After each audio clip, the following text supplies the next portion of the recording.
صلی اللہ تعالی علیہ وسلم۔ پچھلے 2 دن سے احادیث کی ضرورت ہمیں کیوں کر ہے اس کے بارے میں بیان ہوا۔ یہ جو کتاب ہے اس کے مصنف جو اس کے لیکھک ہیں، لکھنے والے امام بخاری علیہ رحمہ و رضوان، مختصراً ان کی زندگی کے بارے میں کچھ جاننے کی کوشش کرتے ہیں، چونکہ کتاب جب اتنی معتبر ہے تو آخر آدمی کتنے معتبر ہوں گے، لکھنے والے کتنے معتبر ہوں گے، تو ان کے بارے میں بھی کچھ جانکاری ضروری ہے۔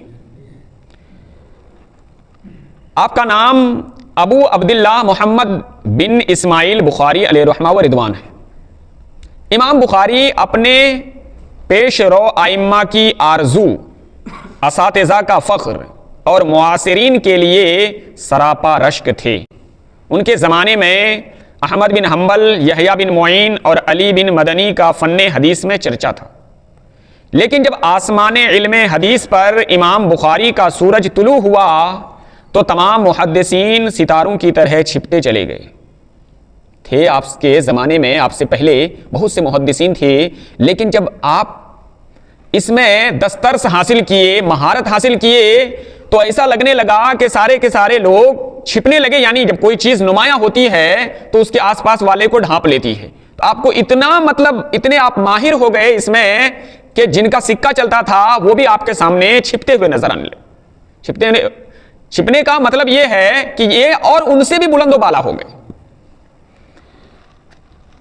ولادت و سلسلہ نسب، ناصر الاحادیث نبویہ و ناشر الموارث المحمدیہ، امیر المومنین فی الحدیث امام ابو عبداللہ محمد بن اسماعیل بخاری۔ ایام طفولیت ہی میں امام بخاری کے والد کا انتقال ہو گیا۔ طفولیت مطلب بچپنے میں ہی، بچپنے میں جب آپ کا بچپنا تھا تبھی آپ کے والد گرامی کا وصال ہو گیا، اور پرورش کی تمام تر ذمہ داری آپ کی والدہ نے سنبھال لی تھی۔ پرورش کی ذمہ داری آپ کی ماں کے اوپر تھا۔ صغر سنی میں ہی یعنی بچپنے میں ہی امام بخاری نابینا ہو گئے۔ بچپنے میں ہی آپ کے آنکھوں کی روشنی چلی گئی۔ پہلے تو والد گرامی کا ہی انتقال ہو گیا، ان کے بعد جب پرورش ان کی والدہ کر رہی تھی، لیکن اسی بچپنے ہی میں آپ کی دونوں آنکھوں کی روشنی چلی گئی، آپ نابینا ہو گئے۔ اس وقت کے مشہور اطباء اور معالجین سے رجوع کیا گیا، یعنی ڈاکٹروں سے، اور جو طبیب تھے اور ڈاکٹر تھے، ماہرین تھے اس وقت کے، ان سے ملا گیا، ان کو دکھایا گیا، مگر کسی کی پیش نہ کی جا سکی۔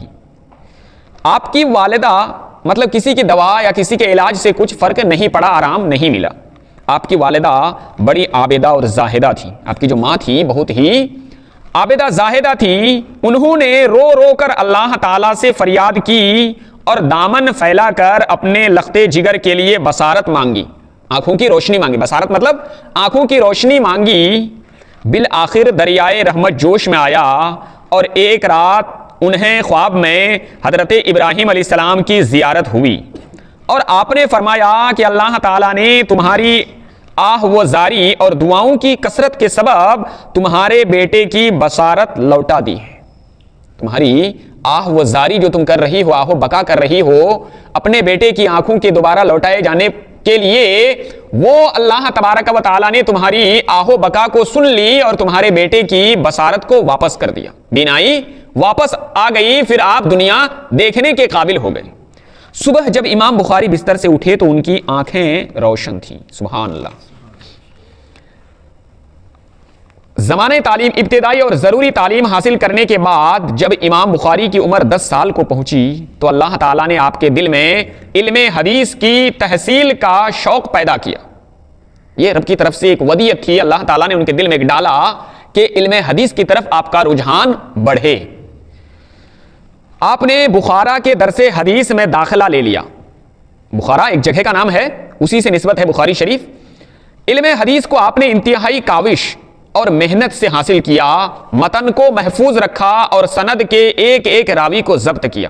متن کا مطلب جو بات ہے اللہ کے نبی نے فرمایا وہ اس کو متن کہیں گے، اور راوی جو آتا ہے جیسے عبداللہ ابن عمر، جیسے ابو ہریرہ، جتنے بھی راوی صحابہ کرام کا نام آتا ہے، یہ متن نہیں ہے۔ جو بات کہنی ہے اسے متن کہتے ہیں، اور جتنے راوی آتے ہیں حدیث میں کئی راوی ہوتے ہیں، کئی صحابہ کرام، انہوں نے ان سے لیا، انہوں نے ان سے لیا، اس طریقے سے آتے رہتا ہے۔ تو متن کو محفوظ رکھا آپ نے، اور سند کے، اسی کو سند کہتے ہیں، جو راوی کا نام آتا ہے صحابہ کرام کا ان کو سند کہتے ہیں، جو عبارت اللہ کے نبی کی ہوتی ہے اس کو متن کہا جاتا ہے۔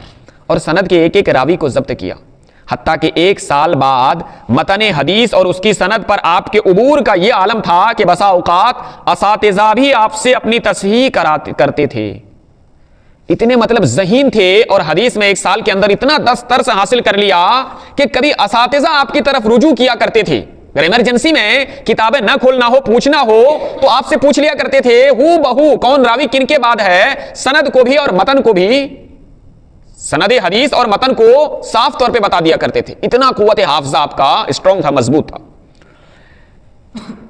ایک مرتبہ آپ کے استاد داخلی نے حدیث بیان کرتے ہوئے کہا حدثنا سفیان ان ابی الزبیر ان ابراہیم، یہ سند ہے، یہ سند کن کے؟ آپ کے استاد نے کہا، آپ نے فرمایا، امام بخاری نے فرمایا ابو الزبیر کی ابراہیم سے کوئی روایت نہیں ہے۔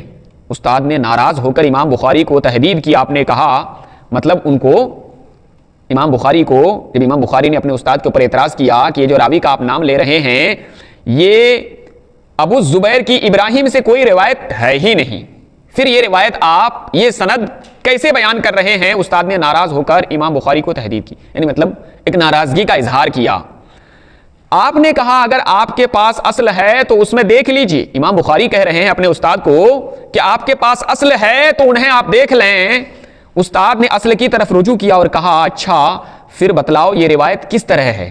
آپ نے عرض کیا حدثنا سفیان ان زبیر بن عدی ان ابراہیم، اور پھر بتلایا کہ یہ لفظ ابی زبیر نہیں زبیر بن عدی ہے۔ استاد حیران رہ گئے اور انہوں نے بھری مجلس میں امام بخاری کی تحسین کی، یعنی ان کی تعریف و توصیف کی۔ امام بخاری یوں ہی تیزی اور مہارت سے علوم دینیہ حاصل کرتے رہے، یہاں تک کہ 16 سال کی عمر میں امام بخاری نے عبداللہ بن مبارک، وکی اور دیگر اصحاب ابو حنیفہ کی کتابوں کو ازبر کر لیا تھا، زبانی یاد کر لی کتابیں۔ زیارت حرمین و آغاز تصنیف، ابھی تک تو علم دین ہی حاصل کر رہے تھے، بچپنے میں بہت ہی کم سنی میں ہی جو ہے والد گرامی اس دنیا سے چلے گئے، پھر آپ کو اللہ تعالیٰ کی مرضی سے آپ کی آنکھیں چلی گئی، بینائی چلی گئی، پھر وہ آیا تو 16 سال کی عمر تک آپ نے صرف علم حدیث حاصل کی۔ اب اس کے بعد جو ہے حرمین شریفین خانہ کعبہ کی زیارت کے لیے جاتے ہیں۔ 18 سال کی عمر میں امام بخاری اپنے بڑے بھائی احمد بن اسماعیل اور اپنی والدہ ماجدہ کے ساتھ حج کرنے کے لیے حرمین شریفین حاضر ہوئے۔ کتنی عمر تھی آپ کی؟ 18 سال کی عمر تھی۔ ان سے پہلے ہی علم حدیث، آپ حدیث کے اوپر آپ کو دسترس حاصل ہو گیا تھا، یعنی ساری چیزیں حدیث کے بارے میں نقد و جرح سب کچھ جان گئے تھے آپ۔ حج کے بعد ان کے بھائی تو والدہ کو لے کر واپس چلے گئے۔ حج کی ادائیگی کے بعد آپ کے جو بھائی تھے وہ آپ کی والدہ کو لے کر اپنا وطن اصلی چلے گئے، اور امام بخاری مزید تعلیم کے حصول کے لیے وہیں رہ گئے۔ وہیں حج کرنے کے بعد، حج کی ادائیگی کے بعد لوٹے نہیں آپ، وہیں، اور مزید احادیث کی جانکاری لینے کے لیے آپ وہیں ٹھہر گئے۔ اسی دوران انہوں نے قضایا صحابہ و تابعین کے عنوان سے کتاب لکھی، اور اس کے بعد چاندنی راتوں میں روضہ انور کے پہلو میں بیٹھ کر تاریخ کبیر تصنیف لکھی۔ تصنیف کا مطلب لکھی۔ امام بخاری کہتے ہیں میں نے تاریخ کبیر میں جتنے لوگوں کو اسماء ذکر کیے ہیں، جتنے لوگوں کے نام ذکر کیے ہیں، مجھے ان میں سے ہر ایک کے بارے میں کوئی نہ کوئی قصہ معلوم تھا، لیکن اختصار کے سبب میں نے ان تمام قصوں کو درج نہیں کیا۔ تاریخ کبیر کی تکمیل ہوتے ہی اس کی نقل کا سلسلہ شروع ہو گیا تھا۔ محمد بن یوسف فریابی کہتے ہیں کہ میں نے تاریخ کبیر کو اس وقت نقل کیا جب ابھی امام بخاری کی داڑھی بھی نہیں آئی تھی۔ اتنی کم عمر ہی میں حصول علم کے لیے رحلت، بے مثال حافظہ، آپ کے قوت ذہن کے بارے میں امام بخاری بے پناہ قوت حافظہ کے مالک تھے۔ جب ہم ان کی قوت حفظ کے کارنامے صفحات تاریخ پر دیکھتے ہیں تو یوں گمان ہوتا ہے جیسے وہ سر سے پیر تک حافظہ ہی حافظہ ہوں۔ ان کے حافظہ کو دیکھ کر لوگوں کے دلوں میں ابو ہریرہ کی یاد تازہ ہو جاتی تھی۔ ان کی قوت حافظہ کو دیکھ کر، چونکہ حضرت ابو ہریرہ رضی اللہ تعالیٰ عنہ پہلے شروع میں اللہ کے نبی کے ساتھ رہتے تھے، اللہ کے نبی سے جو حدیثیں روایت ہوتی تھی آپ بھول جایا کرتے تھے، جو بھی اللہ کے نبی کہتے کہیں کسی معاملے میں کسی موقع پہ بھول جایا کرتے تھے، ذہن آپ کا کمزور تھا۔ اللہ کے، وہ تو حدیث پاک آپ سنے ہوں گے، اللہ کے نبی کی بارگاہ میں عریضہ پیش کیا، اللہ ہے میرے آقا میرے بارے میں کچھ دعا کر دیں، میرا ذہن بہت کمزور ہے، تو اللہ کے نبی نے چادر مبارک پھیلانے کے بارے میں کہا، اور اس میں کچھ اٹھا کر کے آپ نے دیا، 3 مرتبہ دینے کے بعد اسے اوڑھ لینے کے لیے بولا۔ تب سے آپ کا جو ہے ذہن بہت ہی قوی ہو گیا تھا حضرت ابو ہریرہ کا. تو حضرت ابو ہریرہ ذہین ہونے میں صحابہ میں مشہور ہو گئے تھے کہ اللہ کے نبی کی دعا کی وجہ سے ان کا ذہن جو ہے بہت ہی کشادہ اور مضبوط ہو گیا ہے. تو ان کو امام بخاری کو دیکھ کر کے لوگوں کو حضرت ابو ہریرہ رضی اللہ تعالیٰ عنہ کی یاد آ جایا کرتی تھی. اتنے ذہین تھے آپ.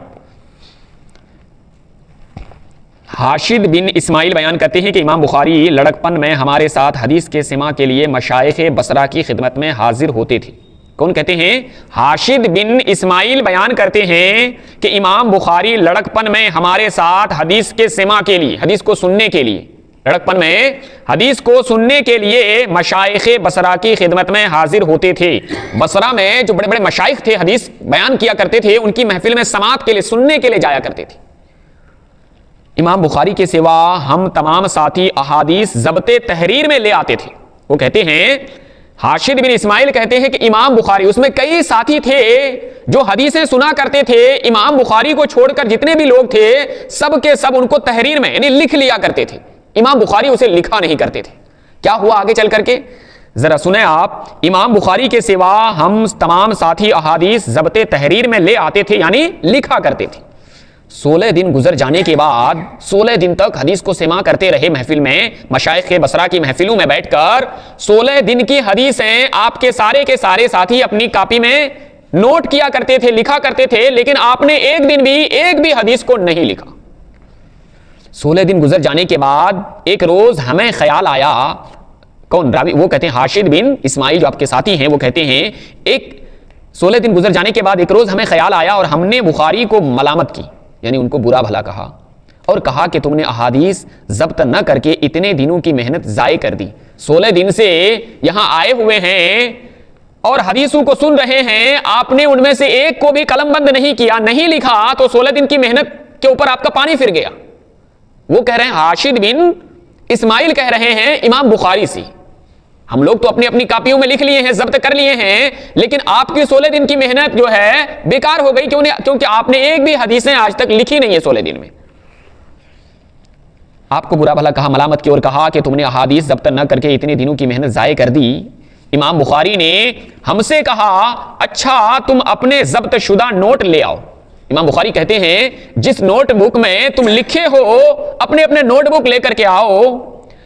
ہم اپنے نوٹ لے کر آئے. کون کہتے ہیں؟ حاشد بن اسماعیل کہتے ہیں کہ سارے جتنے بھی ساتھی تھے، جتنے نوٹ کیے تھے، سب اپنے نوٹ لے کر کے آئے اور امام بخاری نے سلسلہ وار احادیث سنانی شروع کر دی. نوٹ وہ لوگ لے کر کے آئے اور جیسے جیسے وہ لوگ لکھے تھے سلسلہ وار بغیر نوٹ دیکھے یہ سناتے چلے جا رہے ہیں. اتنا قوی اور اسٹرانگ تھا آپ کا حافظہ. لکھنے والے وہ لوگ ہیں، یہ بغیر لکھے ایسے بولتے چلے جا رہے ہیں جیسے وہ لکھے ہیں. سلسلہ وار کا لفظ آیا ہے، یعنی ایسا بھی نہیں کہ پہلے بیان کر دیا ایک بعد میں، جیسے استاد نے بتایا تھا، جیسے ان کے ساتھی نوٹ کیے تھے اسی طریقے سے ایک دم سناتے چلے جا رہے ہیں. اللہ اکبر. اچھا تم اپنے ضبط شدہ نوٹ لے آؤ. اور ہم اپنے نوٹ لے کر آئے اور امام بخاری نے سلسلہ وار احادیث سنانی شروع کر دی، یہاں تک کہ انہوں نے 15,000 سے زیادہ احادیث بیان کر ڈالی.